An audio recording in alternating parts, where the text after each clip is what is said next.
নাদিয়া, শেখ হাসিনা ও তার মেয়ে সায়মা ওয়াজেদ পুতুলের গ্রেফতারি পরোয়ানা জারি নিয়ে আদালত কি বলেছে?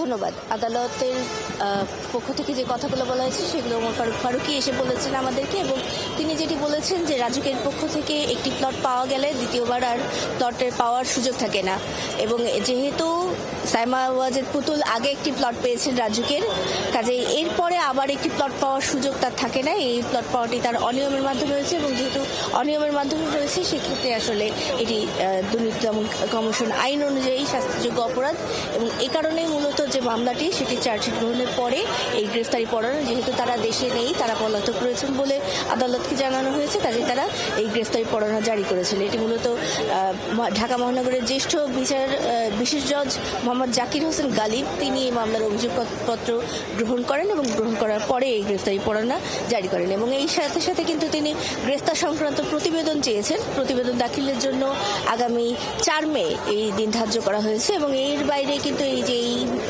যে প্লট বরাদ্দ পাওয়া দ্বিতীয়বারের মতন করে 6 দফায় এই যে এই প্লট বরাদ্দের জন্য যারা আরো যোগসাজশে ছিলেন, রাজুকের বিভিন্ন পর্যায়ের কর্মকর্তারা রয়েছেন, তাদের 16 জনকেও কিন্তু এই মামলার আসামি করা হয়েছে। সব মিলিয়ে মামলার 18 জন আসামি, এবং এই 18 জন আসামির প্রত্যেককেই কিন্তু এই ঘটনায় আসামি করা হয়েছে। এবং পূর্বাচলের যে 10 কাঠার এই প্লটটি রয়েছে, এটি নিয়ে জালিয়াতির ঘটনায় কিন্তু এবছরই 12 জানুয়ারি দুদকের সহকারী পরিচালক আফরান জান্নাত কেয়া তিনি বাদী হয়ে এই মামলাটি করেন, এবং এই মামলাটি করার পরে তদন্ত শেষে 10 মার্চ আরো 2 জন আসামি, অর্থাৎ প্রথমে 16 জনের বিরুদ্ধে করা হয়েছিল মামলাটি, তদন্ত শেষে আরো 2 জনকে যুক্ত করে 18 জনের বিরুদ্ধে তদন্তের এই কাজটি করা হয়, এবং এর মাধ্যমে কিন্তু 10 মার্চ এই তদন্ত শেষ করা হয়, এবং এই চার্জশিটে সাক্ষীও করা হয়েছে 16 জনকে, এবং এই 16 জনকে নিয়ে সাক্ষীর যে কাজটি সেটি